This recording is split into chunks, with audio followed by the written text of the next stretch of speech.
दे दे। आज फिर हमारी कौम अय्यूबी चाहती है। फिलिस्तीन की छोटी छोटी बच्चियां जो गदला पानी पी पी के कह रही है मौला एक अय्यूबी दे दे। जो घास खा खा के फिलिस्तीन के बच्चे जिंदगी गुजार रहे वो कहते हैं मौला एक अय्यूबी दे दे। आज हर मस्जिद में दुआ हो रही है कि मोहम्मद बिन कासिम दे दे, कोई मूसा बिन नसीर दे दे, कोई तारिक बिन ज़ियाद दे दे, मौला कोई मोहम्मद खासानी फातह कुस्तुनिया दे दे। आता क्यों नहीं? जलसे में आने वालों तुम अपना मैप भूल गए हो, अपना रास्ता भूल गए हो। कान खोल के सुन, अय्यूबी जमीन से जन्म नहीं लेता, मोहम्मद बिन कासिम कोई जमीन से जन्म नहीं लेता, कोई मूसा बिन नसीर किसी खेत में जन्म नहीं लेता, तारिक बिन ज़ियाद किसी के प्लॉट में जन्म नहीं लेता, मोहम्मद खासानी किसी के प्लॉट में जन्म नहीं लेता। बल्कि अय्यूबी जब जन्म लेता है तो अय्यूबी के लिए भी एक कोक चाहिए। जब मूसा बिन नसीर जन्म लेता है तो उसके लिए भी एक कोक चाहिए। जलसे में आने वालों जो बच्चियां आज फिल्मी हीरोइन को फॉलो करके बाजार में बाल खोल के बेपर्दा घूम रही हैं, दुआएं कितनी भी कर लो मगर इनकी कौम से कोई अय्यूबी नहीं आने वाला। वाह भाई वाह, नारे तकबीर, नारे रिसालत, मसलके आला हजरत शहीद आजम कॉन्फ्रेंस। कितनी भी कोशिश कर लो, नबी ने सारे काम दुआओं से नहीं किए। कान खोल कर सुन ले, जब दुआ की जरूरत थी मेरे नबी ने दुआ किया है, जब दवा की जरूरत थी मेरे नबी ने दवा किया। यहां तो सारा काम दुआ से चलाना चाहता है। मैं अगर पूछूं पाकवाड़ा के लोगों अखरोट कहाँ पैदा होता आप कहोगे जमीन में, मैं कहूँ बादाम कहाँ पैदा होते आप कहेंगे जमीन में, मैं कहूँ पिस्ता कहाँ पैदा होता आप कहोगे जमीन में, मैं कहूँ बता ये नारियल कहाँ पैदा होता आप कहोगे जमीन में, मैं कहूँ तेरे पाकवाड़ा में जमीन है कि नहीं, तू कहेगा जमीन है। यहाँ तो बड़ा बड़ा जमींदार पड़ा, तो मैंने कहा यहाँ कोई अखरोट पैदा हुआ, कोई पिस्ता पैदा हुआ, बादाम पैदा हुआ? जवाब मिलेगा नहीं। तो मैंने कहा जब जमीन में पैदा होता है तो तेरे पाकवाड़ा में पैदा क्यों नहीं होता? जवाब मिलेगा मौलाना पिस्ता हर जमीन में पैदा नहीं होता, एक खास जमीन में पैदा होता है। ऐसे ही अय्यूबी हर कोख से पैदा नहीं होता, एक खास कोख से पैदा होता है। माशाल्लाह लाजवाब, वाह भाई वाह वाह वाह। हर कोख से अय्यूबी नहीं पैदा होता, हर कोख से मोहम्मद बिन कासिम नहीं आते। बेटियां ब्यूटी पार्लर में गैर मर्दों की जांघों पे हाथ रख के अपने बाजुओं तक मेहंदियां लगवा रही हैं। 26 जनवरी पे स्कूल में तेरी बेटियां डांस कर रही है और मस्जिद में दुआ कर रहा कोई अय्यूबी पैदा कर दे। ये गुंबद पे अखरोट रखने के मानिंदा है। जैसे गुंबद पे अखरोट नहीं रुक सकता वैसे ही तेरी इस कौम में कोई अय्यूबी नहीं आ सकता। इसलिए अरे तू अय्यूबी की बात करता है, अगर खाली दुआ की बात हो तो फिर गुलफाम दुआ करेगा। अब अय्यूबी क्यों मांगू मैं? मोहम्मद बिन कासिम क्यों मांगू मैं? मूसा बिन नसीर क्यों मांगू मैं? तारिक बिन ज़ियाद क्यों मांगू मैं? मोहम्मद खासानी क्यों मांगू मैं? तो डायरेक्ट मौला हुसैन मांगता हूँ। फिर दोबारा एक हुसैन दे देना ताकि यजीदियत का बेड़ा ही गर्क हो जाए। एक बात सुने आप, इन उलमा को गवाह बना के कह रहा हूं, कल की यजीदियत ने इतने पंजे नहीं निकाले थे जितनी आज की निकाल रही है। कल का यजीद इतना बड़ा गुंडा नहीं था जितना आज के कलमा पढ़ने वाले गुंडे बने फिर रहे हैं। कल जितनी इमाम हुसैन की जरूरत थी उससे ज्यादा आज हुसैन की जरूरत है। मैं तो दुआ करूंगा मौला फिर एक हुसैन दे देना ताकि यजीदियत का बेड़ा ही गर्क हो जाए। आप कहोगे मौलाना आज यजीदियत पहले से ज्यादा कैसे? तो सुन, यजीद में क्या कमी थी मैं आपसे पूछता हूं। मौला हुसैन और यजीद का मामला क्या था? क्या खेत का मामला था? नहीं। क्या दुकान का मामला था? नहीं। क्या बिजनेस का लेन देन था? नहीं। क्या तख्तो ताज का मामला था? नहीं, कोई मामला नहीं था। फिर कहोगे क्या मामला था? मैं कहूंगा शरीयत का मामला था। काय का मामला था? शरीयत का। और मामला क्या था शरीयत का? सुने, अगर आपको गलत लगे तो आप कह सकते हैं हजरत बात अच्छी नहीं लग रही है। सुने, मामला ये था कि यजीद के दरबार में लौंडे लौंडे नाचते थे। क्या करते थे? कौन? लौंडे। जो मैंने तारीख में पढ़ा, इन उलमा ने भी पढ़ा, वो लौंडे, नए उम्र के लौंडे जिनकी दाढ़ियां भी नहीं जमी होती, वो नाचाता था। वो अगर लौंडे को नचाए तो यजीद, तुम मुंबई की हीरोइनों के डांस देखो तो पक्के हुसैनी। देखो यार, तोलो तो बराबर लाओ ना यार, कम बढ़ती क्यों तोड़ रहे हो? अगर वो लौंडे का नाच देख ले तो यजीद, तुम मुंबई की नंगी हीरोइन का नाच देखे तो पक्का हुसैनी। तू शादी में डांस पार्टी करे तो पक्का हुसैनी। जरा सोचने की बात है। इन उलामा से पूछो, यजीद 5 टाइम की नहीं छोड़ता था, कभी पढ़ता था, कभी छोड़ भी दिया करता। फासिद था लेकिन पढ़ता भी था। तू खाली जुमा पढ़े पक्का हुसैनी। खाली जुमा पढ़ ले पक्का हुसैनी। यजीद पढ़ता भी था, ऐसा नहीं है बिल्कुल नहीं पढ़ता था। बंदरों के नाच देखता था, उनकी लड़ाइयां देखता था। वो बंदरों की लड़ाइयां देखे तो यजीद, तू नंगे WWEF के पहलवानों को देखे तो पक्का हुसैनी।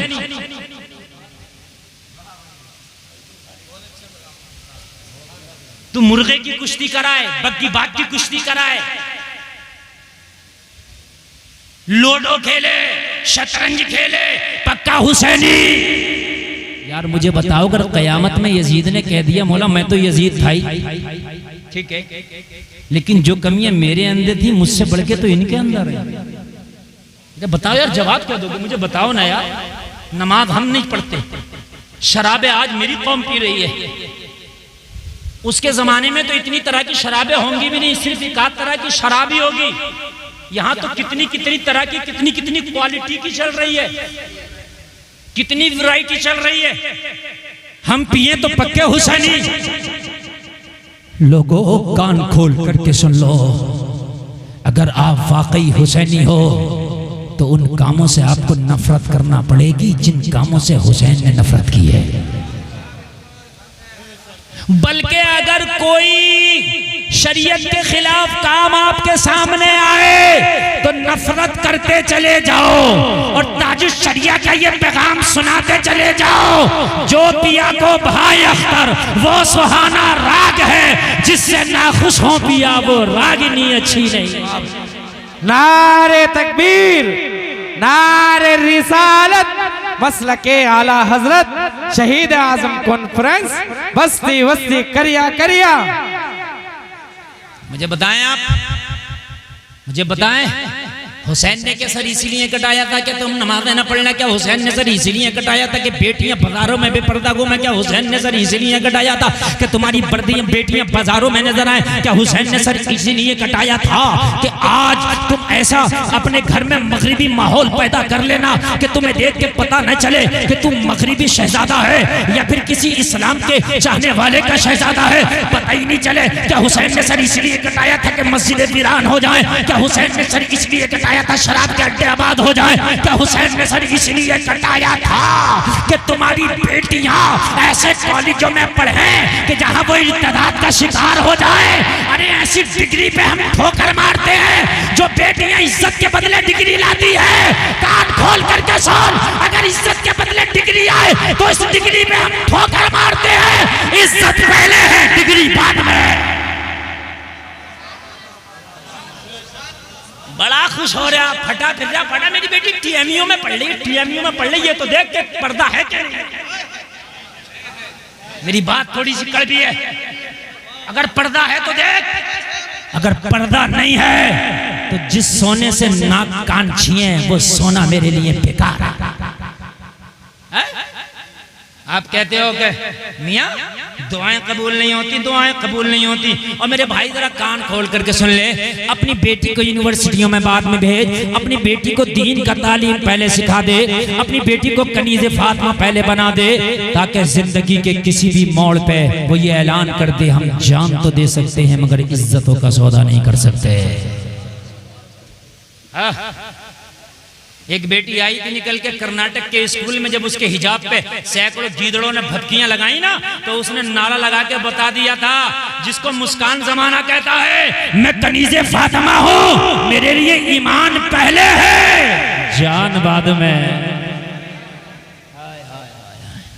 लोगों, अगर खाली दुआ से सब कुछ हो जाए तो मैं तो ये दुआ करता हूं, या अल्लाह को हुसैन दे दे। किसी को मत दे खाली एक हुसैन, तू तो दे सकता है ना, कादिर मुतलक है। क्या अल्लाह चाहे तो दूसरा हुसैन नहीं दे सकता? दे सकता है, वो कादिर मुतलक है, उसके लिए क्या मुश्किल है? जवाब मिला, आलम तसव्वुर में गुलफाम कादिर मुतलक है, बेशक खुदा वो चाहे तो दूसरा हुसैन दे दे, लेकिन देता क्यों नहीं? इसलिए कि हुसैन के आने के लिए पहले फातिमा की कोख का होना जरूरी है। दूसरी फातिमा ना हो सकी, इसलिए जमाने में दूसरा हुसैन ना हो सका। अरे गैर न तो खैरों के घर थोड़ी ना हुसैन आते हैं। मेरे भाई, दशहरी के पेड़ पे ही दशहरी का आम आता है, कट्ठा पे दशहरी नहीं मिलेगा। नहीं, बात मेरी अगर गलत हो तो बताएं आप। आपको अगर दशहरी चाहिए तो दशहरी का ही पेड़ लगाना पड़ेगा। अगर आपको गुलामे हुसैन चाहिए तो बेटी को कनीज़े फातिमा बनाना पड़ेगा। जिंदगी में कुरान लाएं, अगर कुरान जिंदगी में नहीं है तो भटक गए। अच्छा, कुरान लाते हैं, लाते हैं, लाते हैं, कब लाते हैं वो सुने जरा। लाते हैं कुरान, लाते हैं, जिंदगी में नहीं लाते, जिंदगी के बाद लाते हैं। जिंदगी में नहीं लाता कुरान का, जबकि जिंदगी के बाद कुरान का इतना काम और रोल नहीं है जितना जिंदगी में है। जिंदगी के बाद कुरान को हजरत कैसे लाते हैं? मर गया इमाम साहब, जल्दी चलो। बात हंसने के लिए, बात समझने के लिए। क्यों? कुरान खानी होगी। अब कुरान याद आया तुझे जब मर गया अब्बा, तो जब जिंदा था तो तुझे कुरान याद नहीं आया? हद यहां तक हो गई है, अब कब्र पर कुरान पढ़ा जाएगा। अब अगर मौलाना साहब कब्र पर कुरान पढ़ने बच्चा भेजें तो बच्चे का तालीम खराब, और अगर मौलाना ने ना भेजा तो इसका चंदा बंद। क्यों नहीं भेजा? बिल्कुल हक बात बता रहा हूं। अगर कान खोल के सुन ले, तेरा अमल अगर इस काबिल नहीं है तो पूरे हिंदुस्तान के मौलवियों को कब्र पे बिठा के कुरान पढ़वा, जन्नत नहीं मिलेगी। कान खोल के सुन ले, अमल का होना जरूरी है। अमल अगर जन्नत के काबिल है तो कुरान तो अगर कोई घर में बैठ के भी पढ़ देगा तो उसका भी अल्लाह तुझे सवाब अता फरमाएगा। चलो अब कब्र पर कुरान पढ़ो। अब 3 दिन कुरान कब्र पर पढ़ा जा रहा है। मौलाना बेचारा मजबूर है, क्या करे, पंचायती मदरसा चलाएगा तो पढ़वाएगा। अगर नहीं पढ़वाओगे तो फिर मौलाना की खैर नहीं, उसके मदरसे की खैर नहीं, उसकी इमामत की खैर नहीं। बात खत्म। अच्छा सुनते रहे, जुल्म वाले सितम, सितम वाले सितम बता रहा हूं मैं। अब कब्र पर पढ़ा, अब 3 में पढ़ो, अब 10 में कुरान खानी, अब 20 में कुरान खानी, अब 40 में कुरान खानी। पता चला कि मदरसे में बहुत लंबी परेशानी, पढ़ने ही नहीं दे रहा है, पढ़ने नहीं दे रहा। अच्छा 11वीं शरीफ में तो पूरा महीना नहीं पढ़ने देते। अब ये कहोगे मौलाना कुरान खानी की मुखालफत कर रहा, तो मुखालफत नहीं कर रहा हूं, पूरा पूरा नुस्खा बता के जाऊंगा। कुरान खानी वाले भी हम हैं, कुरान पे अमल करने वाले का तरीका क्या होना चाहिए कुरान खानी का, वो सुने आप। जब आप इतनी कुरान खानियां कराओगे तो एक मदरसे में पढ़ने वाला बच्चा पढ़ेगा कहाँ? फिर क्या कहता, हाफिज तो उन्हीं लोगों में पक्के होते, तूने पक्का होने दिया इसमें? हाफिज तो मौलाना उधर ही होते हैं, हमारे सुन्नियों में हाफिज नहीं होते, तूने बनने दिया हाफिज? मुझे बताओ आप, तूने मोते से लेकर 40 में तक चैन न लेन दिया मदरसे के महल्ले के मदरसे को, तूने कहां बनने दिया? बता मुझे। सुने, तरीका बताऊं आपको कुरान खानी का। मदरसों को भी डिस्टर्ब होता, बच्चों को भी डिस्टर्ब होता, पढ़ाने वालों को भी डिस्टर्ब होता है। आप जाकर के कुरान खानी के लिए बच्चे अपने दुकान में लाना, अपने मकान में लाना जरूरी नहीं है कि मेरी दुकान में चलो। बाज आदमी तो अगर ट्रक लिया तो ट्रक के अंदर कुरान खानी, यार जरूरी नहीं है। नहीं बात समझने की, खबरदार जो किसी ने आजा कि हजरत मेरे ट्रक में कुरान खानी होगी, यार कोई तरीका है? तूने तमाशा बना रखा है। चल चल आज कुरान खानी करा रहा, कसम खाना इस ट्रक में कभी गाना नहीं बजाएगा। आज कुरान खानी मदरसा का बच्चा कर रहा है, कल को तेरे ट्रक में डैग है, चिप लग रहा है, और चिप लग रहा, तेरी गाली चल रही है और कुफरिया गाने सुनता जा रहा।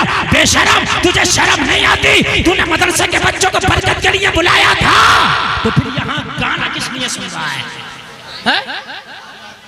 जब तुझे गाना ही सुनना था, जब तुझे यही सुनना था नगमा, जब तुझे मोहम्मद रफी अच्छा लग रहा था, तो फिर तुम मदरसे के तालिबे इल्मों को क्यों लाया था? किसी बैंड बाजे वाले की दुकान पे जाके किसी गायक कलाकार को लाकर एक आधा घंटा गाना गवा लेता। नहीं मेरी बात गलत हो तो बताओ। मेरे भाई खुदा की कसम मैं खुद मदरसा चलाता हूं, मैं इस दर से गुजर रहा हूं यार, बड़ी तकलीफ होती है। फोन आ जाएगा जैसे ये मदरसे के बच्चे गुलाम हजरत 10 बच्चे भेज दियो, और तुझे पता है एक मजदूर जब तू लेने के लिए जाता ना तो बाग वाले के चौराहे पे तुझे जाना पड़ता है। वो मजदूर तय करता 8 घंटा काम करूंगा, 3 चाय पीऊंगा, 700 रुपया।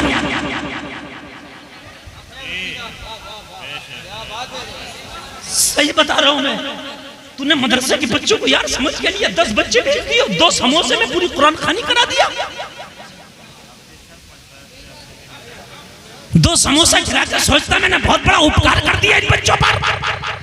खबरदार, ये मेहमान रसूल है, इनकी इतनी बेइज्जतियां ना कर कि 5 बच्चे मेरे ट्रक में भेज दो, 10 बच्चे मेरे जो है मेरी दुकान में भेज दो, 15 बच्चे मेरे मकान में भेज दो। अगर ये तेरे मकान दुकान टिरकों में जाते रहे तो पता ये तालीम कब हासिल करेंगे? ये बच्चे कयामत में तेरा दामन पकड़ लेंगे। ये कुरान खानी तेरे लिए कहीं बोझ न बन जाए। अगर तुझे कुरान खानी कराना है तो सुन, अब्बा के नाम से, अम्मा के नाम से, मकान के नाम से, दुकान के नाम से सुन। जो श्रीनी तुझे बांटना है वो श्रीनी दुकान से खरीद, और खरीदने के बाद में मदरसे चला जाओ, और मदरसे जाने के बाद मौलाना से कहना हजरत श्रीनी ये है, सुबह से लेके छुट्टी तक तुम्हारे बच्चों ने जो कुरान पढ़ा है वो भी तो कुरान है, वो मेरे अब्बा के नाम से बख्श देना, ये श्रीनी बच्चों को खिला देना। बहुत अच्छा पैगाम है। नारे तकबीर, नारे रिसालत, मसलके आला हजरत, या हुसैन, या हसन, या हुसैन। नारे तकबीर, नारे हैदरी, नारे हैदरी। बहुत खूब हजरत, बहुत खूब। इज्जत करो, सवाब भी ज्यादा इन तालिबे इल्मों की। अभी तो मैं बयान करूंगा सवाब ज्यादा है क्यों, ज्यादा है और क्यों है ये भी बयान करूंगा। इज्जत करो इन तालिबे इल्मों की। बड़े के पास जाना पड़ता, बड़े को बुलाया नहीं जाता। ये मेहमान रसूल हैं, बड़े हैं ये। और मेरे भाई सुनो, ये सिर्फ तुम्हारे तीजा दसमा खाने के लिए नहीं है, ये मेहमान रसूल हैं, इनकी बात बड़ी है। जाओ मदरसे में और कहो हजरत मुझे 11वीं की कुरान खानी कराना थी, श्रीनी ये है, जितना भी बच्चों ने पढ़ा है वही मेरे लिए 11वीं का बख्श दें। और सुने, कुरान जरूरी नहीं है कि अलिफ लाम मीम के पारे से लेकर अम्मा के पारे तक पढ़ना जरूरी है। अगर अलिफ लाम मीम का पारा भी 30 बार पढ़ लिया जाए तो 30 पारों का ही सवाब मिलेगा। ऐसा नहीं है कि एक ही पारे का मिलेगा, 30 ही पारों का मिलेगा। ये बच्चे बार बार रटते हैं, बार बार पढ़ते हैं कुरान शरीफ, तो सुबह से लेके 11-12 बजे तक कई कुरान पढ़ लेते होंगे। जी हकीकत बात, बेशक। अरे पढ़ लेते होंगे, नहीं पढ़ लेते होंगे? तो ये एक कुरान खानी नहीं हो रही है, ये कई कुरान खानी हो जा रही है। एक बात, जो कुरान बच्चों ने तेरे घर में पढ़ा, गारंटी नहीं है कि वो बिल्कुल अच्छा पढ़ा, इसलिए कि बच्चा कोई गलती हो सकती है, तेज भी पढ़ सकता है। जी बेशक, बच्चा है, अच्छा गलती तो होती है। हम जब दरसगाह में बैठते हैं बच्चा सुनाता तो उस्ताद उसे पीटता भी है, मारता भी है, बतलाता भी है, तो गलती होती है तभी तो बतलाता है, गलती होती है। हमारी तो 22-23 तकरीबन 24 महराबें हो गई, अब तक गलती हो जाती है कहीं पढ़ते हैं तो। अरे तरावी में खड़े होकर मुसल्ले पे पढ़ रहे, पीछे से किसी ने लुकमा दे दिया, बहुत से लोग इसे ऐप समझते हैं, अरे उनके गलती आ रही है। बेवकूफ, गलती उसके तो आगे जिसके याद होगा, और जिसके याद ही नहीं होगा उसके क्यों गलती आएगी। गलती आना कोई बुरी बात नहीं है, जिसके याद होता उसी के आती है। तो भाई वो पता नहीं तेरे घर पे बच्चे ने कुरान कैसा पढ़ा, लेकिन जो दरसगाह में पढ़ा वो उस्ताद की निगरानी में पढ़ा। क्या बात है, बेशक। अगर गलत पढ़ा तो उस्ताद ने गलत को सही करा के पढ़ाया। अगर बड़ा कौफ नहीं निकला था तो बताया कौफ निकाल, वाह बेशक। शीन नहीं निकाला था तो बताया शीन निकाल। ये मद्दे मुत्तसिल 4 अलिफ खिलेगा, ये मद्दे लाजिम 5 अलिफ खिलेगा, ये मद्दे मुनफसिल 3 अलिफ खिंचेगा, ये मद्दे आरिज है 3-2.5 से लेके 5 अलिफ तक खिंचेगा। ये काफ कलकला होगा, ये साद है, इसमें हरूफ मुस्तालिया है, ये पुर होके पढ़ा जाएगा। ये सारे कौन बताएगा? ये तुझे दरसगाह में बैठने वाला ये मुदर्रिस पढ़ा के बताएगा। पता चला तेरे घर की कुरान पढ़ा हुआ उसकी कोई गारंटी नहीं, जो मदरसे में पढ़ा है उसकी गारंटी है, उसकी गारंटी है। तो ये गारंटेड माल इधर है, समझ रहे हैं? इधर है गारंटेड माल। मदरसे में जाओ और वहीं श्रीनी दे आओ, और वहीं से वो फातिहा खानी हो गई और वही हो गई तेरी कुरान खानी। बच्चों को डिस्टर्ब ना करो, बच्चों को पढ़ने दो। सुभान अल्लाह। अच्छे हाफिज बनेंगे, अच्छे आलिम बनेंगे, तुम्हारा फायदा होगा। आलिम अच्छे नहीं बनेंगे, हाफिज अच्छे नहीं बनेंगे, तुम्हारा नुकसान होगा। ये तुम्हारा मुस्तकबिल है, तुम्हारी प्रॉपर्टी है, सही पूछिए तो। इसलिए अगर आलिम नहीं तो ऐसे है ये कौम जैसे बेलगाम के घोड़ा, किधर चले जाए। जब ये कौम इधर उधर चलती है तो फिर आलिम ही इसकी लगाम सही तरीके से खींचते हैं। सही बता रहे हैं? हाँ मेरे भाई, कुरान तुम्हारा मैप है, कुरान को सामने रखो, जिंदगी गुजारो, इंशाअल्लाह पूरी जिंदगी तेरी बहुत सुकून से गुजरेगी इंशाअल्लाह। मगर कुरान कभी याद आ रहा है जब मरा, जब कुरान खानी अब तो, अरे अब तो मरने के बाद तो मियाँ इतनी छोटी छोटी बातों का ख्याल है। अहदनामा रखो, नहीं रख रहा तो तख्ते नहीं लगाने दे रहा, अहदनामा जरूर आएगा। देख मेरे भाई, अगर तेरा अमल अच्छा नहीं है ना तो अहदनामा 1 नहीं 1000 टांग दे, कोई फायदा नहीं। अमल है, अमल है मेरे भाई, बात समझ रहे हैं आप? बेरी की डाली नहीं आई तो मिट्टी नहीं डालने दे रहा कि भाई बेरी की डाली लाओ। अमल है, मेन चीज, कान खोल करके सुनो। अमल क्या है? अमल। कुरान को जिंदगी में लाओ, जिंदगी में लाओ। मरने के बाद कुरान को लाते। कुरान सिर्फ कुरान खानी के लिए नहीं है, कुरान पूरी जिंदगानी के लिए है। हम सिर्फ कुरान को कुरान खानी के लिए समझते हैं कि बस कुरान खानी के लिए है, नहीं, पूरी जिंदगी के लिए कुरान है। शादी कर तो कुरान बताएगा कैसे करना, बिजनेस कर तो कुरान बताएगा कैसे करना, किसी से झगड़ा हो जाए तो सुलह कैसे करना है, बीवी को कैसे रखना, ये सब तुझे कुरान बताएगा। कुरान बताएगा, कुरान बताएगा खेती करना, कुरान बताएगा खेती हो गई तो कितना माल अल्लाह की राह में देना, कुरान बताएगा। कितनी ज़कात निकालना, कुरान बताएगा। कपड़ा कैसे पहनना, तुझे कुरान बताएगा। जलसे में आने वालों, अरे कुरान तो तेरी जिंदगी का मैप है, मैप। अगर इसे छोड़ेगा तो भटक जाएगा। बगैर कुरान के जिंदगी नहीं गुजरती, मगर आज हम बगैर कुरान के जिंदगी गुजार रहे हैं। हमारी जिंदगी अटकी पड़ी है, भटके पड़े हैं, परेशान है। और परेशानी का हाल ये है, तलाक के मैटर सुलझा रहे थानेदार साहब हमारे, जबकि तलाक का मैटर सुलझाएगा कुरान। यार थानेदार को क्या पता मुगल्लजा कौन सी है, बाइना कौन सी है, रजई कौन सी है, पता है? ऐसो साहब को पता। मैं ये बात ऐसो साहब के मुंह पे भी कह दूंगा, ये मत समझना मौलाना ऐसी बात कर रहे हैं। मैं कोई खुराफात की बात नहीं कहता, मैं सही कहता हूँ। मैं उनसे भी कह दूंगा, ऐसो साहब आप बताइए, आपको क्या पता मुगल्लजा क्या है, आपको क्या पता रजी क्या है, आपको क्या पता बाइना क्या है, आपको क्या पता इद्दत क्या और उसकी मुद्दत क्या? बात मेरी गलत हो रही है ना? कुरान बताएगा, हैं? कुरान को छोड़ ले हो, जा रहे हो थानेदार साहब के पास, ये कराएंगे तलाक का फैसला, तो वो करा रहे हो तो रहा। 2 बिल्लियों ने अपना फैसला एक बंदर से कराया था। हाँ, एक की रोटी ज्यादा हुई, नहीं मानी ना, बराबर कर मेरी, लड़ रही थी अपनी बहन से, नहीं मानी, बंदर आ गया, हम हैं तो क्यों टेंशन ले रही हो, ए खबरदार, हंसने की बात नहीं, कोई चटकुल्ला नहीं।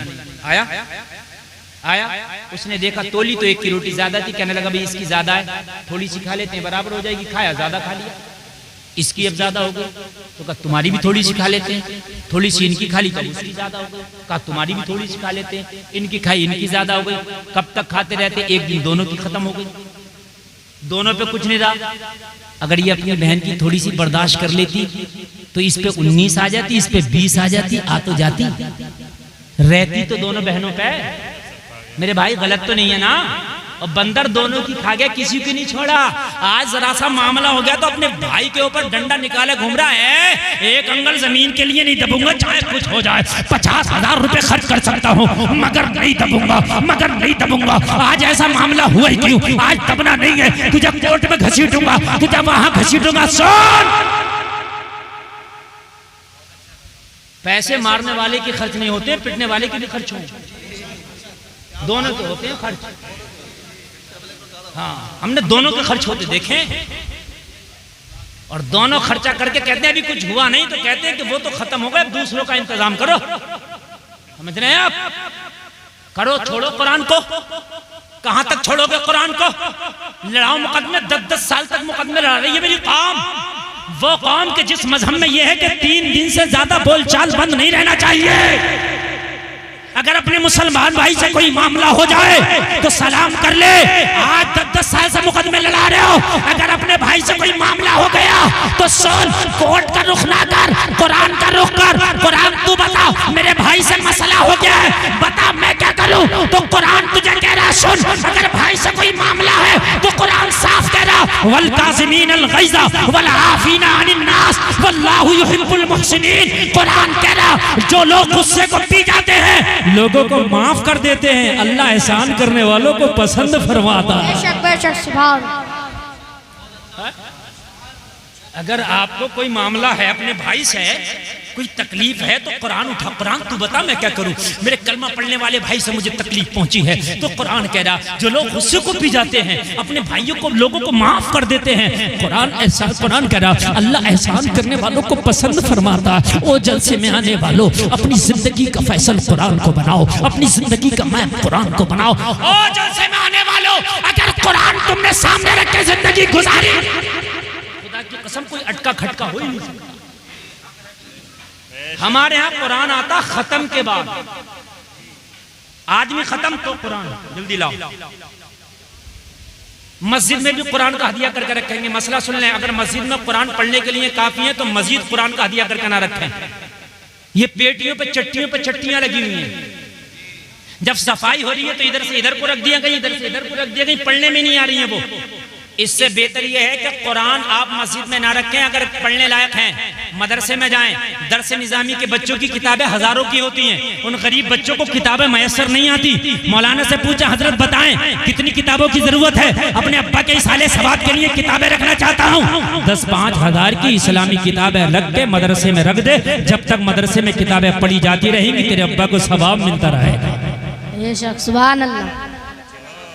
मगर मरने के बाद तो कुरान पे बस अब तो पेटी आ रही है, लिखा जा रहा है इसाले सवाब फला खां, बस हो गया काम। कुरान रखने से काम नहीं होगा, काम कान खोल करके सुन ले आप।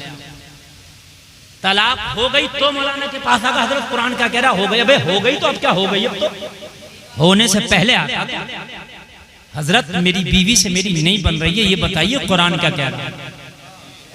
कुरान इसमें भी तो कह रहा ना, हजरत मेरी बीवी से नहीं बन रही है, नौबत तलाक की, गुस्सा बहुत लगा है, जिंदगी नहीं गुजर रही है, कुरान बताए क्या कह रहा है। तो मौलाना बताएगा कुरान क्या कह रहा, मगर नहीं, जब खत्म कर देगा तब आएगा हजरत कुरान क्या कह रहा।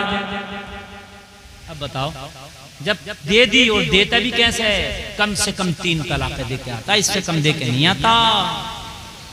हाँ, फिर पूछेगा 3 से पहले तो हद तो ये है कि 3 से कम में तो हजरत को ये नहीं सोचता कि तलाक हो रही है, 3 में ही समझता कि हो रही है।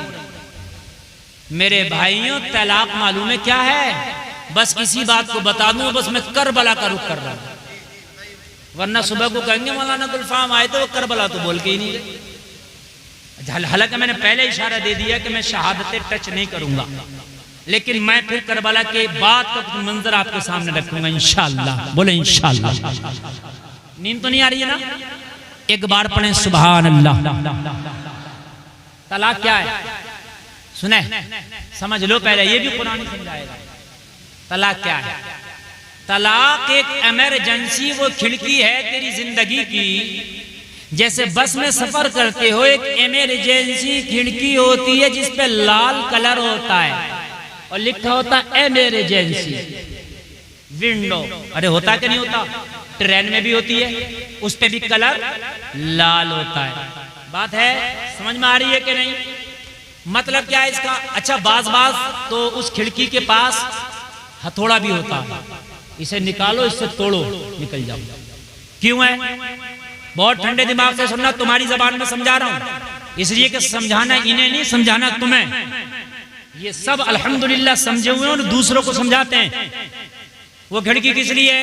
अगर इमरजेंसी हो जाए, आग लग जाए, एक्सीडेंट हो जाए, दरवाजा ना मिल सके, ऐसे वक्त में इसे तोड़ो और अपने आप को निकालो।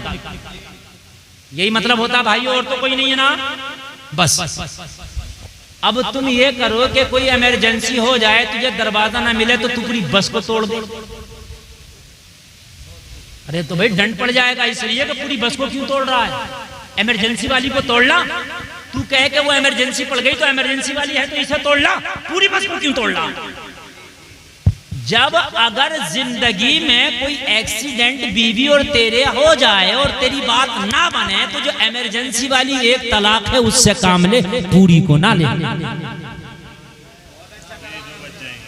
2 बच जाएंगे, जो एक है उससे काम कर ले, इमरजेंसी है निकल जाएगा। तेरी बीवी तेरी जिंदगी से निकल गई, तू बीवी की जिंदगी से निकल गया, एक में भी काम हो जाता। 3 देने की जरूरत नहीं है। अगर 3 देगा तो दंड पड़ता, दंड लंबा होता है। समझ रहे हैं आप? ये सब कुरान बताएगा आपको, बड़ा आसान मसला है। अगर एक तलाक दे दी, तलाक हमेशा गुस्से में होती है, प्यार में तो नहीं होती ना।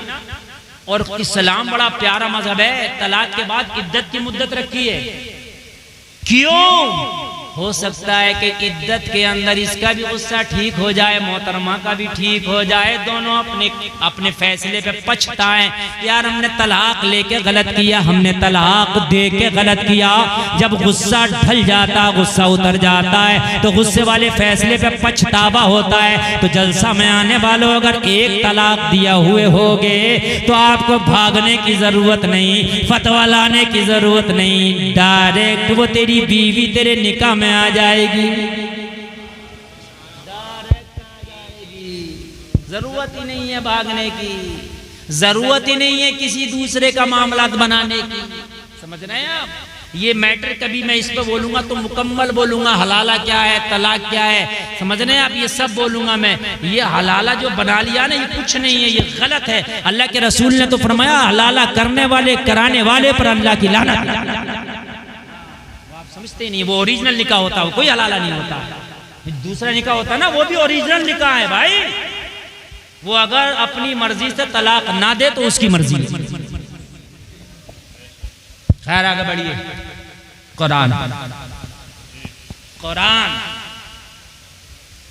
हुसैन जब करबला में पहुंचे, करबला से पहले भी हुसैन के सामने कुरान था और करबला में भी हुसैन की जिंदगी में कुरान। जरा जोर से बोलो, और जोर से। आप कहोगे कुरान कैसे, तो सुने। हुसैन जब करबला में पहुंचे, पता था ये करबला, खबर मिल गई थी पहले। सुने, पहली खबर मिल गई थी करबला है। जैसे करबला में पहुंचे, पानी पे पहरा, सामने कुरान। हुसैन ने कुरान से पूछा, बता कुरान अब हुसैन क्या करे? पानी पे पहरा है। कुरान हुसैन की अभी ये पावर है, एड़ी लगाए तो जमीन से पानी निकाल दे। अरे बोलो, अगर हुसैन दुआ कर दे तो आसमान से बारिश आ जाए। मानते हो कि नहीं मानते हो? ये पावर लेके बैठा है अली का बेटा। मगर कुरान तू बता क्या कर, मुझे क्या करना है? तो कुरान कह रहा इस्तईनु बिस्सब्र वस्सलाह। हुसैन तुम्हें इआनत की जरूरत है, मदद चाहिए ना, तो सब्र और नमाज को पकड़ लो। हुसैन ने करबला में दोनों को पकड़ा, एड़ी नहीं मारी जमीन में, चाहते पावर थी मार के पानी मंगा लेते, निकाल लेते, लेकिन नहीं मारी। सब बोलिए क्या है? सब। खंजर चल रहा है गले पे, सजदे में सर है, नमाज। बोलो हुसैन की जिंदगी में कुरान है कि नहीं? बोलिए है कि नहीं है? हैं? हम भी हुसैनी है, हम भी हुसैनी है। हमारी तो ना शादी में कुरान दूर दूर तक पता ही नहीं। हद ये है कि हमारे जो सवाब वाले काम थे वो काम भी हमने उल्टे कर दिए। उर्स क्या है? बरकत के लिए किया जाता है। बरकत, अरे यही है कि बरकत हासिल करने के लिए, लेकिन उसमें चक्कर झूला, काला जादू, मौत का कुआं, शेख चुल्ली, उस्मान भारती, बताओ मुझे उर्स में किस काम के हैं? कौम की जवान बेटियां बैठी हैं, उनके शादियां नहीं हो रही हैं, उनके बापों पर पैसा नहीं कि उनके निकाह कर दें, और तेरे उर्स में 2.5 लाख का मुकाबला हो रहा। अफसोस होता है यार, खुदा की कसम मुझे बड़ा अफसोस हुआ ना। एक उर्स में मैं तकरीर करने के लिए गया मजार शरीफ पे, तो मैंने कहा यार ईशा की नमाज पढ़ना है, मुसल्ला होगा? बोले हज़रत मुसल्ला नहीं है। पूरे मजार शरीफ पे एक मुसल्ला नहीं था जो नमाज पढ़ना। अफसोस की बात। मैंने कहा वजू करना है तो कोई लोटा दे दो। बोले हज़रत वजू का लोटा भी नहीं है। नल से वजू करके मैंने अपना रुमाल बिछा के नमाज पढ़ लिया। बाखुदा झूठे पे अल्लाह की लानत, मिंबर शरीफ पे बैठा हूं, 100% सच बोल के जा रहा हूं। नमाज पढ़ ली, बहुत लंबा चौड़ा पंडाल। मैंने कहा यार इतना लंबा चौड़ा पंडाल का पब्लिक तो इतनी आई नहीं। कहने लगे हजरत मेन प्रोग्राम तो हमारा कल से शुरू है। मैंने कहा हो सकता है कि भी और बड़े बड़े खतीब शायर आ रहे हैं। मैंने कहा कल कौन कौन साहब आ रहे हैं? कहने लगे हजरत वो जलसा तो जो छोटा बड़ा होना वो आज ही हो गया, मेन प्रोग्राम कल हमारा पहला मुकाबला है। अफसोस की बात। कहने लगे हजरत कल जो हमारे कव्वाल तय किए हुए वो 1.5 लाख के, उसमें एक तरफ लेडीज होगी एक तरफ जेंट्स होगा, दोनों का मुकाबला होगा। हाय मेरी कौम, एक मुसल्ला नहीं नमाज के लिए 1.5 लाख का मुकाबला। कहने लगे हजरत हमारे 3 दिन के मुकाबले, तकरीबन तीनों दिन के मुकाबलों का खर्च 3.5 लाख रुपया है, एक मुसल्ला नहीं। फिर कहते हो कि क्या करें यार, बड़ी तकलीफें आ रही हैं, क्या करें यार, बड़े मारे जा रहे हैं, बड़े कुचले जा रहे हैं। मेरे भाइयों शुक्र करो कि आसमानों से पत्थर नहीं आ रहे हमारे ऊपर। हमारे अमल तो ऐसे हैं कि आसमानों से पत्थर गिराए जाएं। मैं बड़ा बेबाक आदमी, मैं इस चक्कर में नहीं रहता कि कमेटी मुझे नजराना देगी नहीं देगी। बाखुदा बता रहा हूं, मेरी पूरी तकरीर उसी कमेटी पे हुई, पूरी तकरीर। लोग रो रहे थे।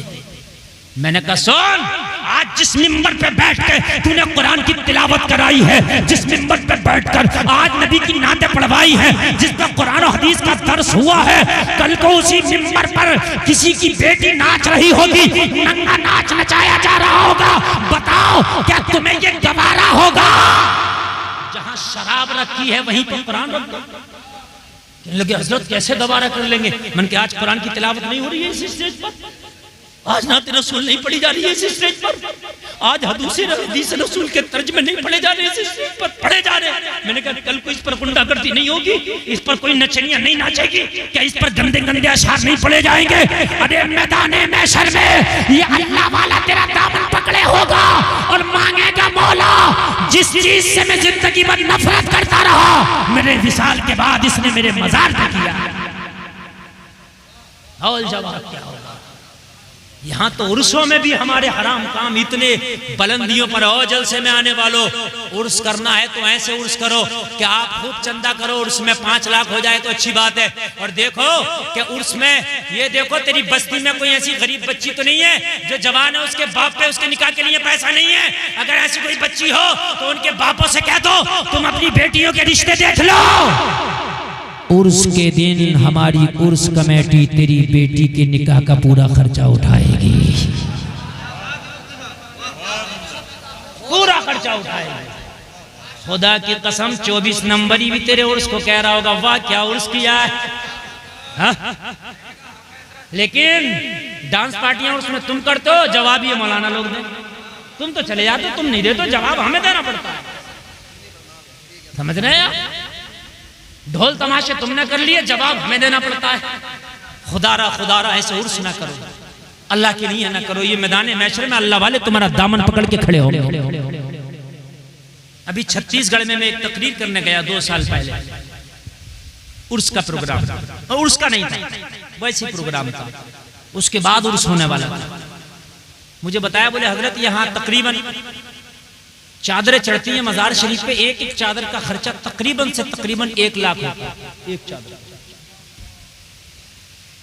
छत्तीसगढ़ की बात बता, रायपुर शहर की बात। मैंने कहा अच्छा कैसे? बोले बड़े बैंड बाजों के साथ, बड़े आन बान शान के साथ। आजकल की चादरें भी आप देख रहे हो, बड़ी बड़ी लंबी चादरें, चादर में चादर जुड़ी हुई, चादर में चादर जुड़ी हुई।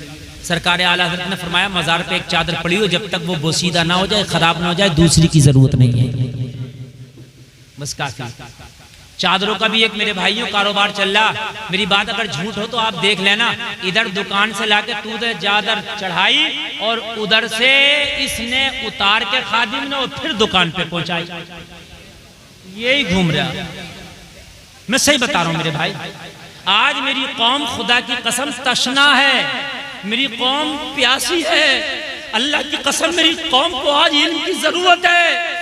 अगर आज ये मज़ारों पे बैठे सज्जादे अपनी कौम का दर्द रखे, अल्लाह की कसम यूनिवर्सिटियां खोल दे, तो मैं दावे के साथ कहता हूँ गरीब नवाज की एक छोटी देगी यूनिवर्सिटी चला देगी, एक बड़ी देगी यूनिवर्सिटी चला देगी।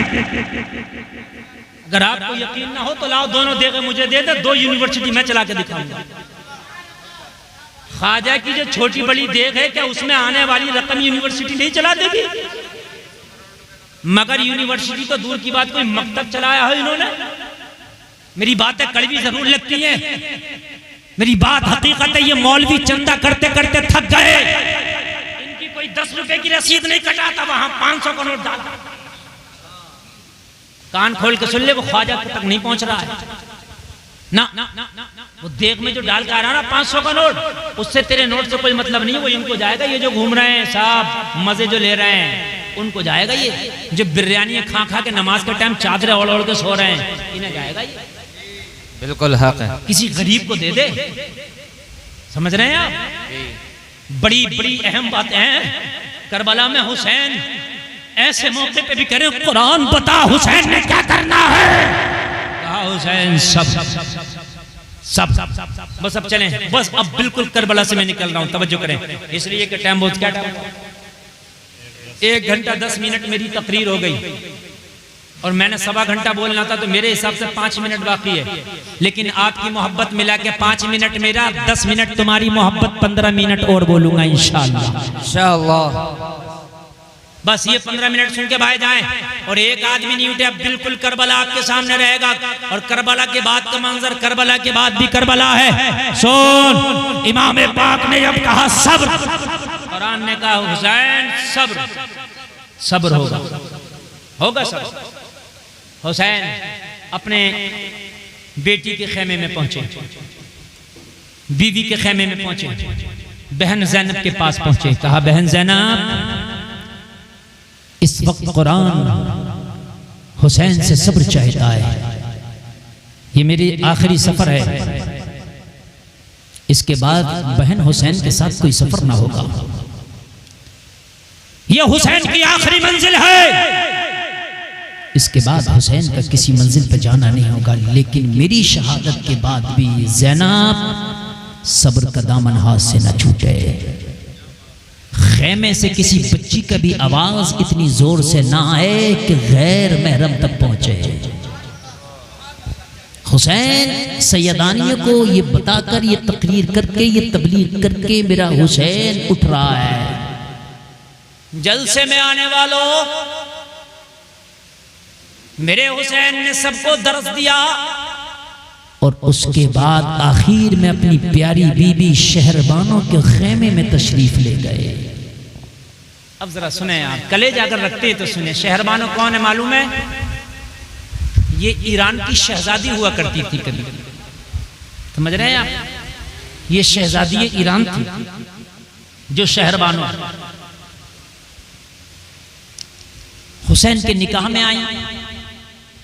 निकाह से पहले इन्होंने ईमान नहीं लाई थी। निकाह जब हुसैन के निकाह में आने वाली है, इससे पहले ईमान ले आई। सुभान अल्लाह बोला। एक आदमी मुझसे लड़ना पड़ रहा, मौलवी नुमा, मौलवी तो नहीं था, मौलवी होता तो लड़ता ही नहीं। कह रहा था अब आप कह रहे वो शहजादी ईरान थी, उसका अब्बा तो मजूसी था, आग की पूजा करता था, और तुम क्या उनकी बेटी कहाँ हुसैन? मैंने कहा बेवकूफ, जब उसकी बेटी थी तो उसकी बेटी थी, काफिरा थी, और जब हुसैन के निकाह में आई तो इस्लाम से मुशर्रफ हो गई। सुभान अल्लाह, सुभान अल्लाह। कोई बात है यार, कलमा पढ़ लिया। बहरहाल मेरे हुसैन ने कहा शहरबानो तुम मेरी मुती और फरमा बरदार बीबी हो। सुने, इमाम ज़ैनुल आबिदीन इन्हीं से हैं, शहरबानो से। इमाम ज़ैनुल आबिदीन इन्हीं के बेटे हैं, शहरबानो। सुने जरा सुने, अब मैं बिल्कुल तारीख पेश कर रहा हूँ, और एक आदमी इधर से उधर ना होना चाहिए। जो मैं तारीख पेश कर रहा हूँ इसको आप लेकर के जाएं। शहरबानो तुम मेरी मुती और फरमा बरदार बीवी हो, मैं तुमसे खुश हूँ, मैं राजी हूँ। और जिस बीवी से उसका शौहर खुश हो, उसका मौला उससे खुश है।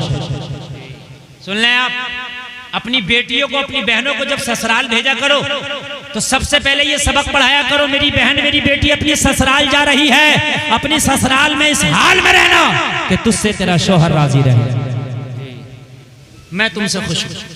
शहरबानो तुमने ईरान में बड़े ऐश उठाए, वो मखमली चादरें, वो बेहतरीन खाने तुम्हारा खाना होता था, बेहतरीन लिबास, बेहतरीन कपड़े तुम्हारा लिबास होता था, शाही महल में रहती थी। जब से हुसैन के निकाह में आई तो हो सकता है बहुत बार तुम्हें फाका भी मिला हो, बहुत बार हुसैन तुम्हें बहुत अच्छा लिबास भी ना पहना सका हो, और आज करबला के रेगजारों पे हुसैन के साथ तुम बैठी हो, और यहाँ तक भी हुसैन का साथ दे रही हो, मैं तुमसे राजी हूँ। शहरबानो कल ये हुसैन का सर काट के अपनी प्यास को बुझा लेंगे, तुम एक काम करो, मैं तुमसे राजी हूँ, तुम अपने बच्चों को लेके करबला से कहीं दूर चली जाना, मेरे बाद अपने बच्चों के साथ जिंदगी गुजार लेना, मैं तुमसे राजी हूँ। शहरबानों ने हुसैन का दामन पकड़ा और कहने लगी हुसैन, शहरबानों के लाल फातिमा के लाल से ज्यादा आला नहीं है, करबला में अगर कटेंगे तो पहले शहरबानों के लाल कटेंगे, बाद में फातिमा के लाल की बारी आएगी।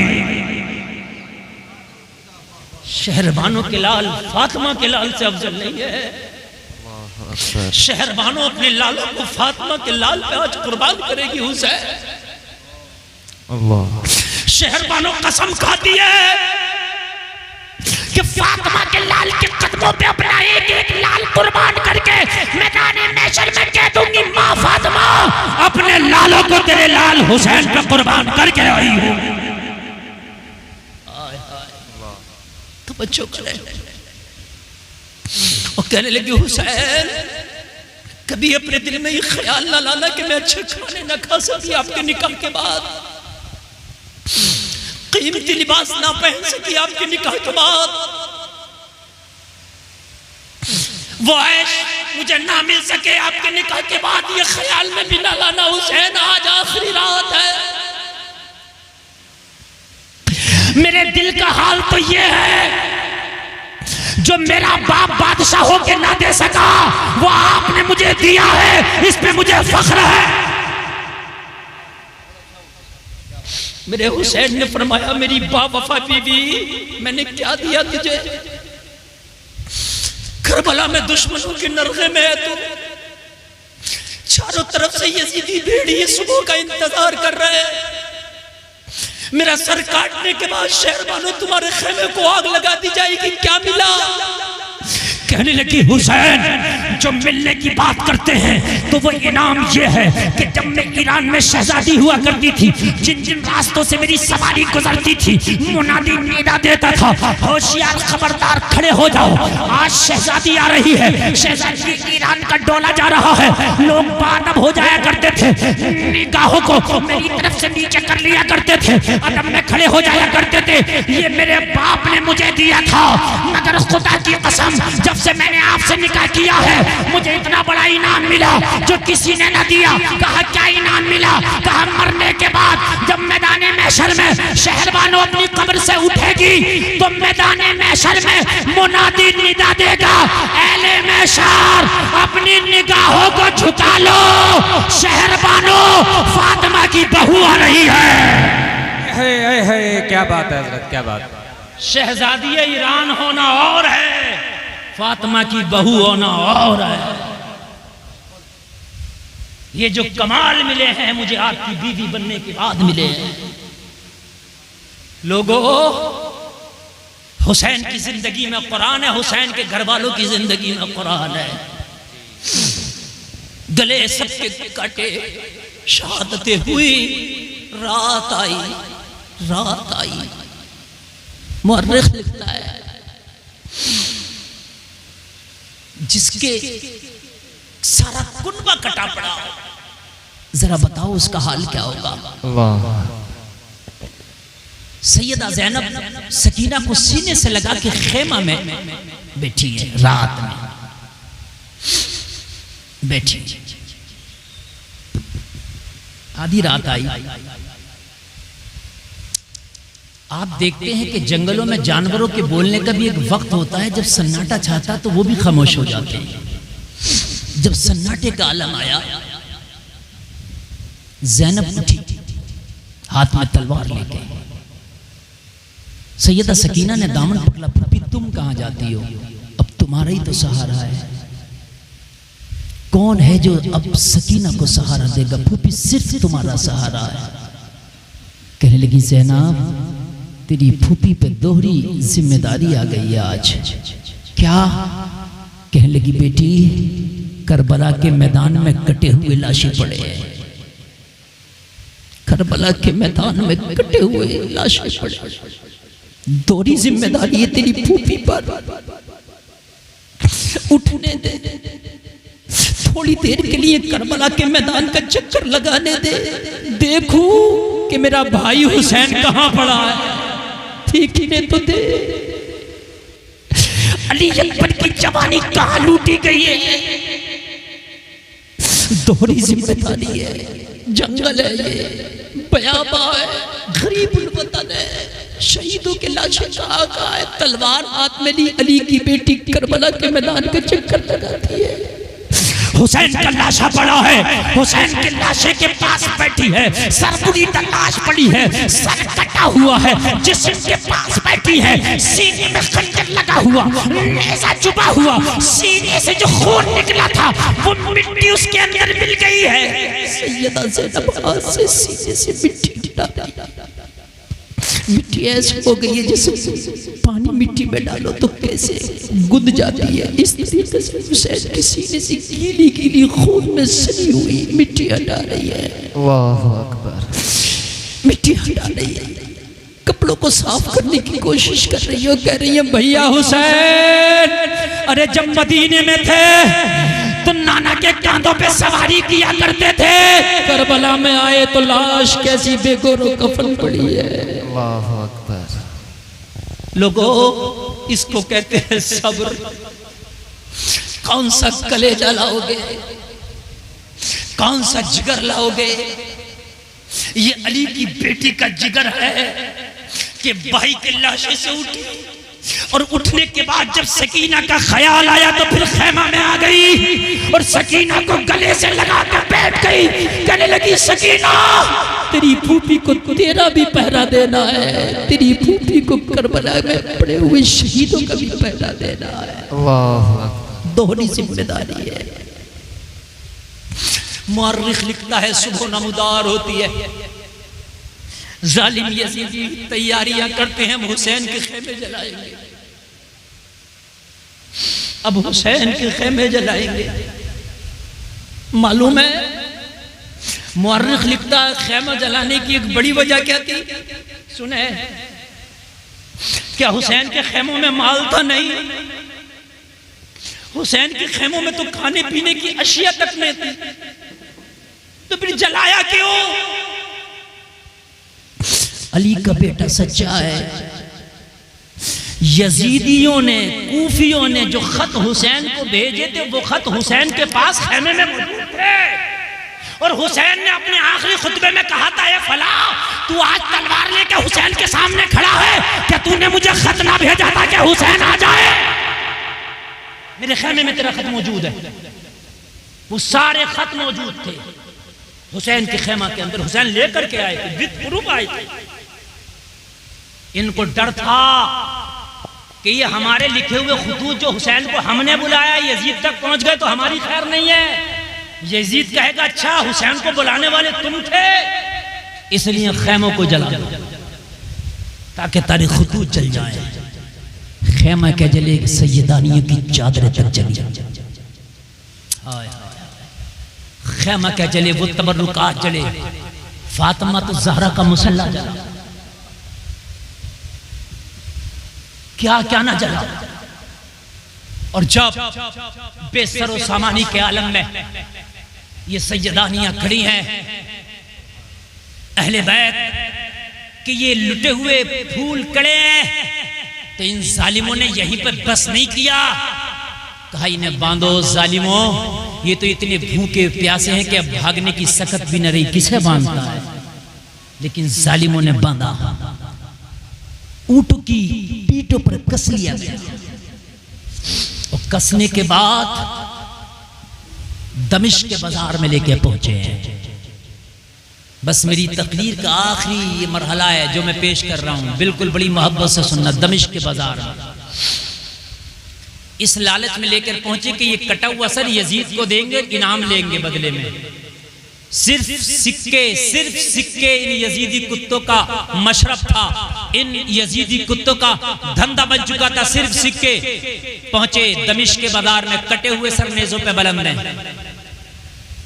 फटी हुई चादरों से ये हुसैन के घर की बेटियां अपने सरों को छिपाए खड़ी है।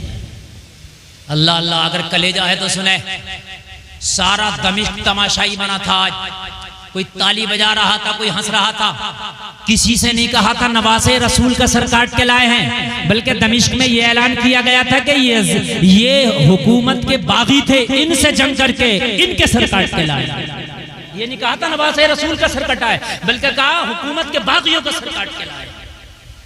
ये रंग दे दिया। ऐसे शोर थे, जुलूस निकाल रहे थे, जुलूस हमने जंग जीती है।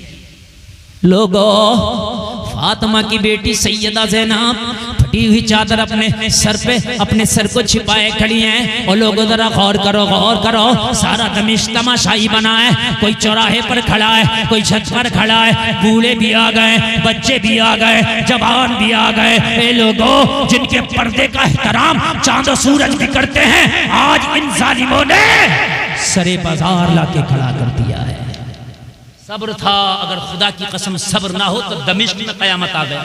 बिल्कुल सब्र।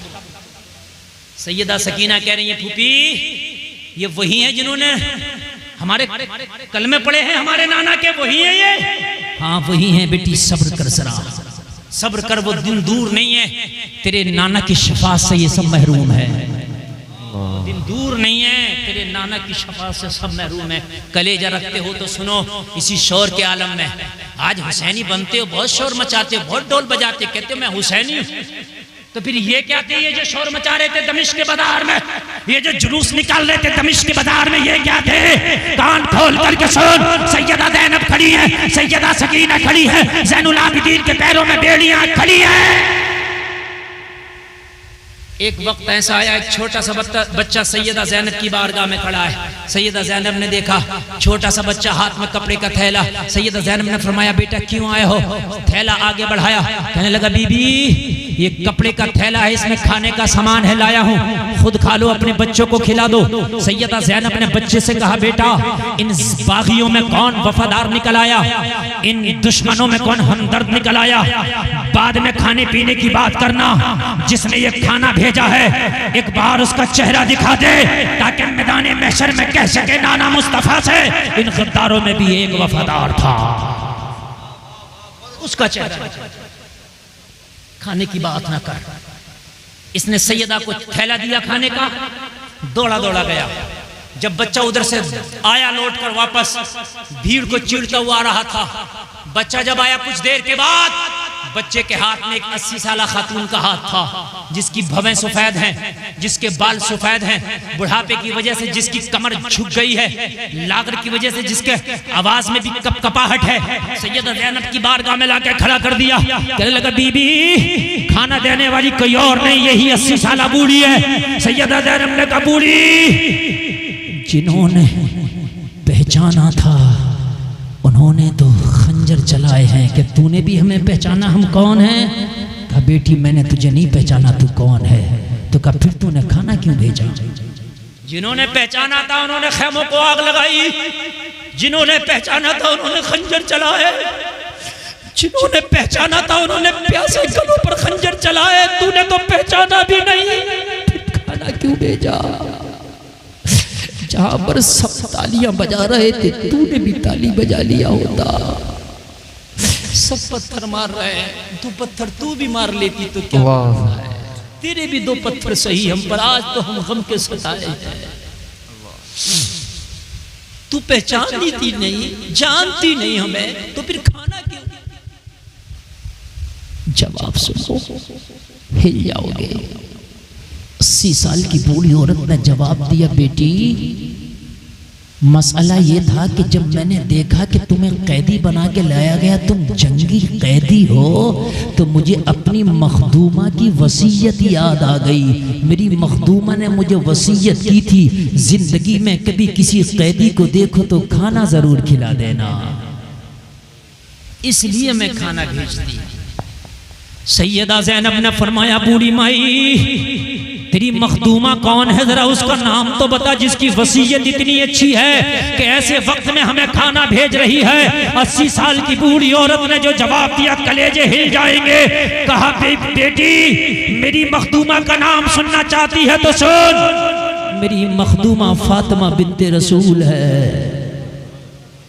कितना नाजुक मोड़, कितना नाजुक मोड़ है जलसे में आने वालों। ये हुसैन की सगी बहन खड़ी है ज़ैनब, कह रही है, बेटी मेरी मखदूमा का नाम फातिमा बिन्ते रसूल है, जिसने ये वसीयत की थी, जिंदगी में कभी किसी कैदी को देखो तो खाना जरूर खिलाना। हाय जिंदगी किस मोड़ पे ले आई है, कभी ना सोचा होगा। सैयदा ज़ैनब ने फरमाया, बूढ़ी माई फिर तेरा नाम क्या है? कहने लगी, बेटी मुझे फिजा कहते हैं। हजरत फातिमा की सबसे जो खास कनीज है फिजा, ये वो है जी। और कमाल की बात और बताओ, ये फिजा वही है 80 साला औरत जिसके हाथों में हुसैन का बचपना गुजरा है। वाह, बड़ा नाजुक मोड़ है, मैं बहुत नाजुक मोड़ से गुजर रहा हूं तारीख के, जरा सुने।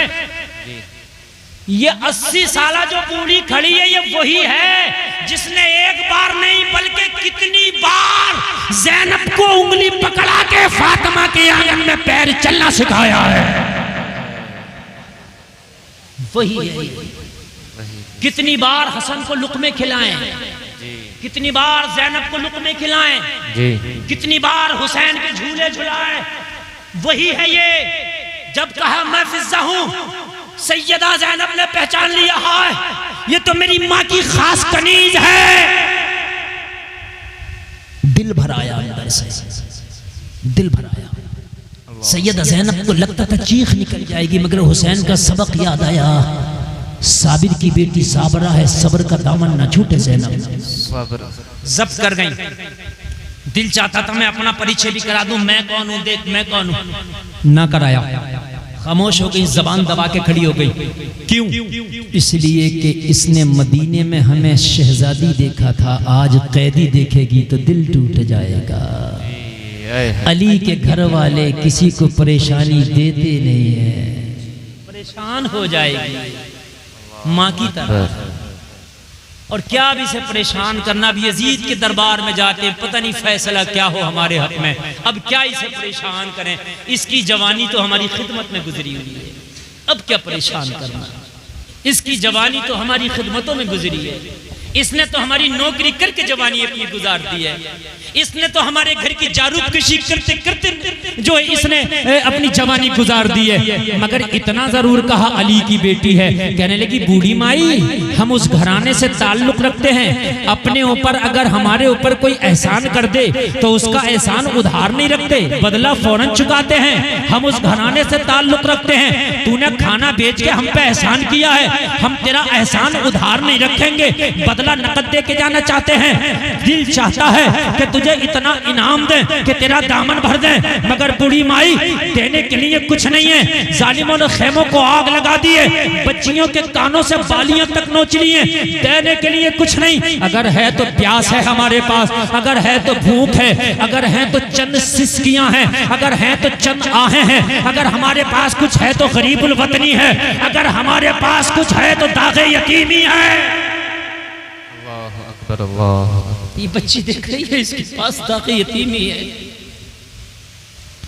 कुछ नहीं हमारे पास, मगर दिल चाहता है कि तुझे दे, ये हमारा दिल चाहता है कि तुझे इतना दे कि तेरा दामन भर दे, लेकिन नहीं है आज कुछ। लेकिन बूढ़ी माई अगर तेरी कोई तमन्ना हो तो बता दे, दुआ कर जाएंगे।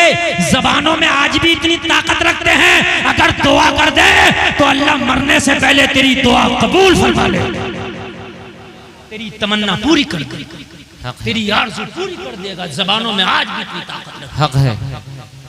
80 साला बूढ़ी ने कहा बेटी क्या वाकई तेरी दुआएं कबूल होती है? कहा मेरी दुआओं की बात करती है, अगर कोई दुआओं में हमारा नाम ले ले तो उसकी भी कबूल हो जाता है। हक है हजरत, हक है। हमारी बात करती है, और अगर सही पूछ तो अब मैं तुझे हक बात बताऊं, अगर कोई हमारा नाम लिए बगैर दुआ तो दुआ, नमाज भी पढ़ ले तो नमाज कबूल नहीं होती है। बड़ा गहरा जुमला बोल गया, उलमा बैठे, जिम्मेदार स्टेज है, बात करती है दुआ की। अगर हमारे नाम लिए बगैर कोई नमाजें पढ़ लेना तो उसकी नमाजें भी कबूल नहीं होती। कहा क्या मतलब? सुन ले, अल्लाहुम्मा सल्ले अला मोहम्मद व अला आले मोहम्मद। कौन है आले मोहम्मद? यही तो ज़ैनब है आले मोहम्मद। सुभान अल्लाह, सुभान अल्लाह। पूरी कायनात में आज आले मोहम्मद में सबसे ज्यादा करीबी कोई है तो ये ज़ैनब है। सुभान अल्लाह। नारे तकबीर, नारे तकबीर, नारे रिसालत, नारे दोनों हाथ उठाकर, नारे रिसालत। या हसन या हुसैन, या हसन या हुसैन, नारे हैदरी, नारे हैदरी, नारे तकबीर, नारे रिसालत। तो कहा फिर तेरी दुआ बेटी कबूल होती है तो मेरी एक दुआ कर दे। मेरे इस बुढ़ापे में एक तमन्ना लेके जी रहे हूं, अगर मेरी वो तमन्ना पूरी ना हो सकी ना तो जिंदगी से शिकायत रह जाएगी, शिकवा रह जाएगा। कहा बता, आज अगर दुनिया की हुकूमत भी चाहिए तो बता, दुआ कर जाएंगे, अल्लाह दे देगा। कहने लगी बेटी हुकूमत की बात ना कर, ये बुढ़ापा हुकूमत के काबिल नहीं है, अब तक तो ताज के काबिल नहीं, फिर क्या तमन्ना है? तमन्ना बता, दुआ हम करेंगे, अल्लाह पूरी करेगा। तो कहने लगी बेटी जब मैंने मदीना छोड़ा था तो मखदूमा के 3 बच्चे थे, एक का नाम हसन था, एक का हुसैन, एक का नाम ज़ैनब था, बड़े प्यारे थे। इन बच्चों के बगैर जिंदगी मेरी अधूरी थी। वो बच्चे मुझे बड़ा प्यार करते थे, मैं उन्हें बड़ा प्यार करती थी। जब से मदीना छूटा है इनसे मुलाकात न हो सकी, 50 साल का अरसा हो गया। न पहचानने की वजह भी ये थी कि 50 साल का अरसा हो गया।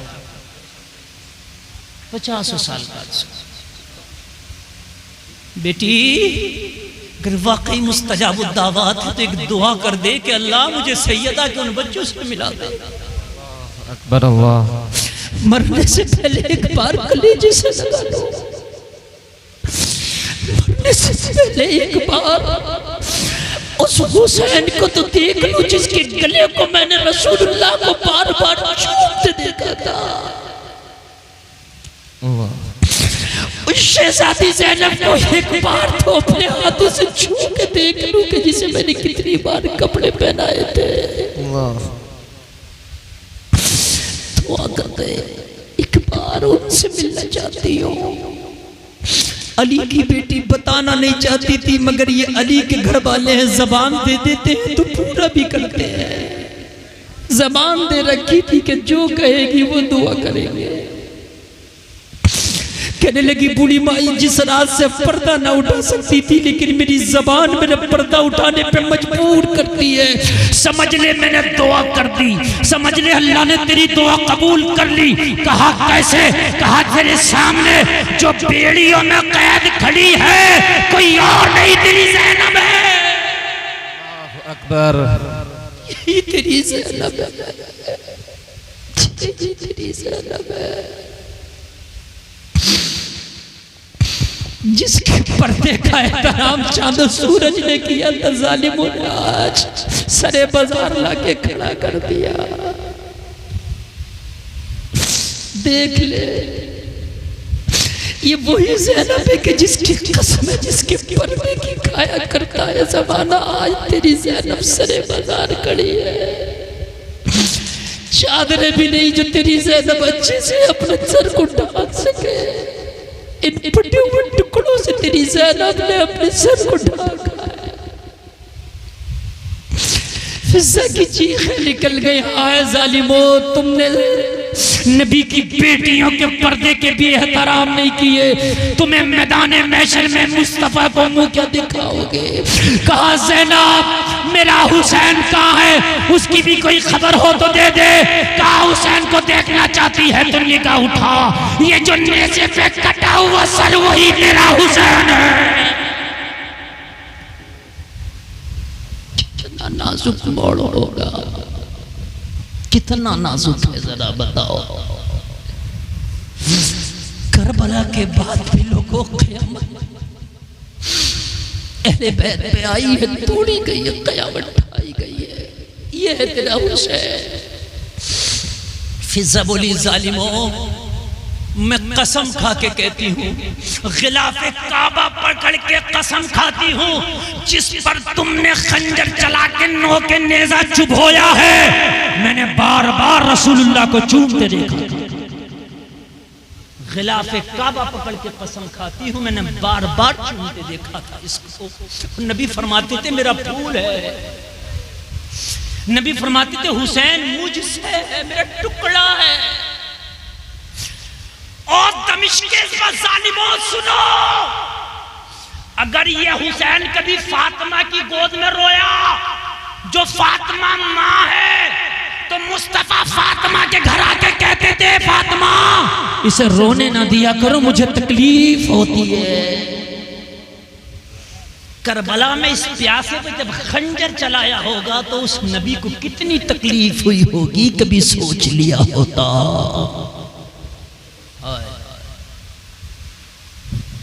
कभी सोच लिया होगा। खुदा की कसम लोगों जमीन फट जाती, यजीदी धंस जाते, लेकिन इनका सब्र था कि जमीन बरकरार रही। ये भी इनका सब्र था। खुदारा होश के नखून लो, तुम्हारी बेटियां आज बाजारों में भी पर्दा घूमेगी, कहीं महशर में सैयदा ज़ैनब दामन ना पकड़ ले तेरी उस बेटी का। क्या मेरे भैया ने सर इसीलिए कटाया था? क्या दमिश्क के बाजारों में इसीलिए हमें खड़ा किया गया था? मेरे भाई तुम अपने घर के मंत्री भी हो, मुख्यमंत्री भी हो, जमाने से लेना देना नहीं, मगर अपनी बच्चियों को कनीज़े ज़ैनब बना दो, कनीज़े सकीना बना दो। तुम्हारे घर का कल्चर इस्लामी हो, तुम्हारे घर का कल्चर हुसैन हो। वो सनानो तीर की दावत है, वो अली के लाल की हिम्मत है। कभी बेज़बां का गला दिया, कभी नौजवां का जिगर दिया।